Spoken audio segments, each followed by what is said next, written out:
Hey, what's going on, guys? This is Tac TV here, and I'm going to go over my personal build for PvP and PvE. So we're going to go ahead and get started with the PvP build because I know that's what people are typically here for in these kind of Korean MMORPG games. They want the PvP build. So my suggested build, we start off with the finger bolts. The finger bolts with the wide attack, the helpless target because you do more damage while they're in the air, and then the super fast attack so they come out faster.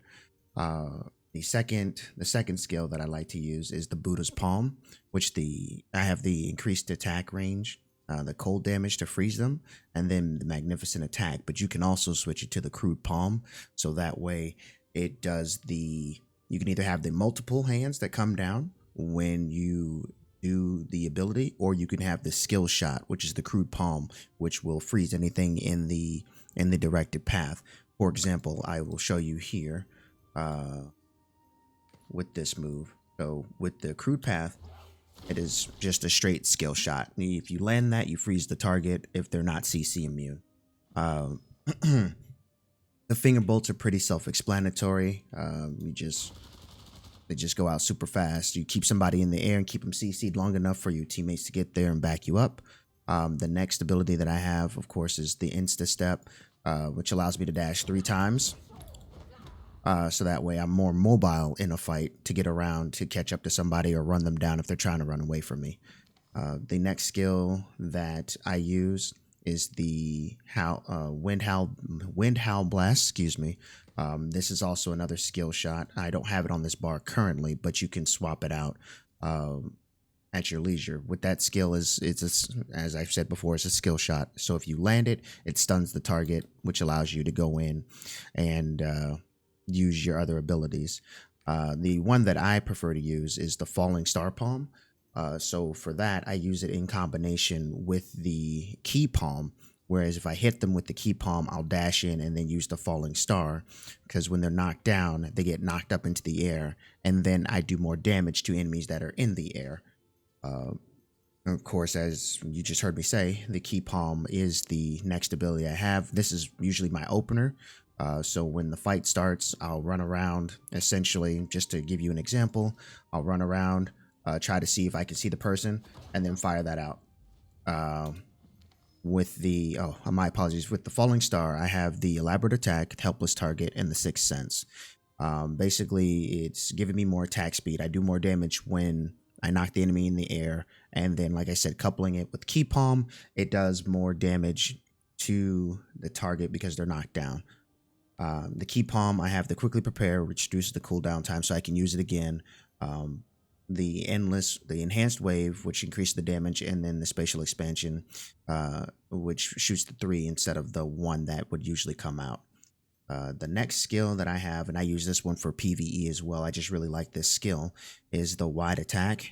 This one you really would use as like your finisher. You would use this one as your finisher, essentially. When they're knocked down, you just run over. You would essentially, just for example, you would knock them down, run over, and then that would usually kill them after you do your rotation. Another one, of course, that you see everybody use is the Destruction Wave. It is a very good Kamehameha Blast, which you can almost reach somebody across the map with it. It's good for CC lockdown when you're trying to put somebody down to help out your teammates. You just hold, and then you can try to target them.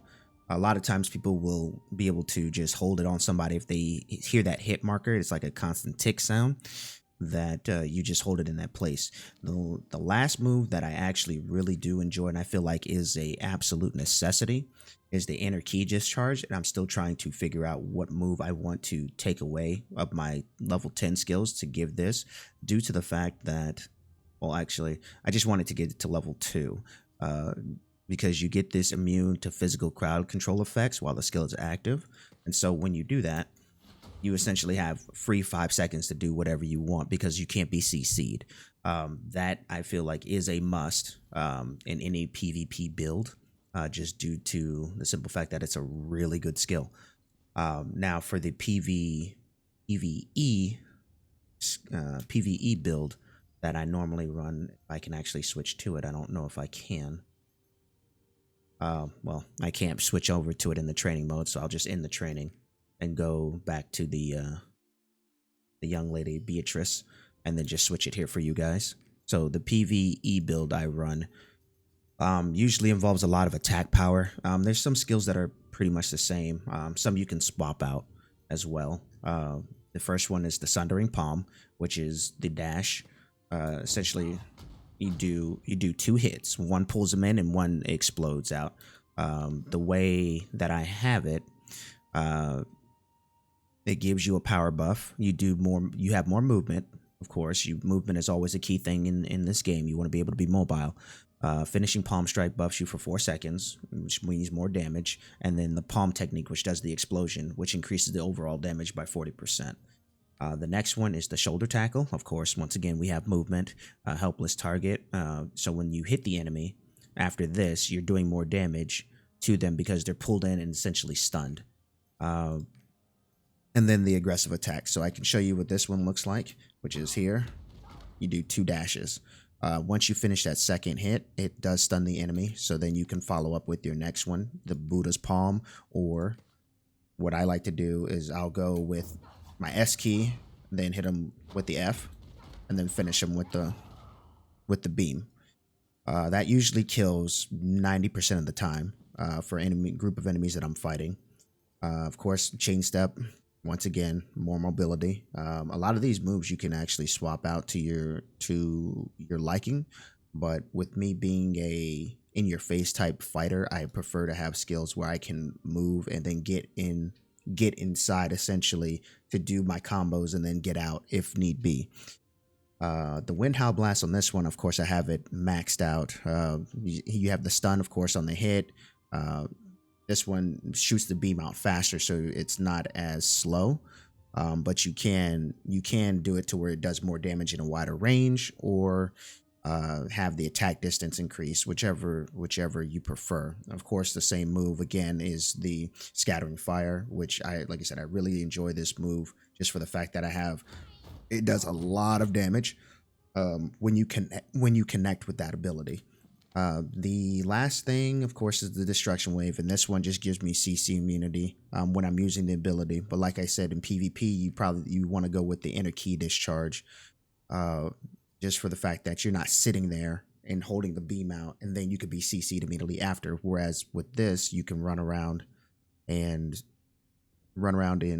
just go fight somebody, and if they try to freeze you, you just ignore it and keep going and fighting them. For other Soul Masters that I've seen, it's pretty much the same build for the most part. A lot of people do run the Absorbing Palm just due to the fact that it gives you that defense. You can do that for defense and then the tenacity as well. But I don't like being immobile when I use certain abilities. So that's why I don't usually run that. But like I said, you can run it, and in the combination, if you're in PvP, for example, you would do you would do the Key Palm into the Absorbing Palm into the Finger Bolts as your rotation, or the Finger Bolts into the Absorbing Palm. Then if they try to run, you hit them with the Key Palm as well. And then you can put in the Falling Star at some point in there. But a lot of times, by the time you hit with 1 or 2 abilities, somebody's already dashing out and they're CC immune anyway. So yeah, that's pretty much what I would typically run for my build in PvP and PvE. If you have any questions, put them in the comments below. I'll try to answer any questions that you have. I do stream this game every day on that platform. That'll be in the link below. So if you want to chit chat or have any ideas or any other questions, you can find me there. Make sure to like and subscribe as you hear for every other video. It does help me out a lot as I'm starting this YouTube journey. And I should have a couple more videos coming out this week as well, excuse me. But until then, I will see you next time, and good luck, guys. Peace.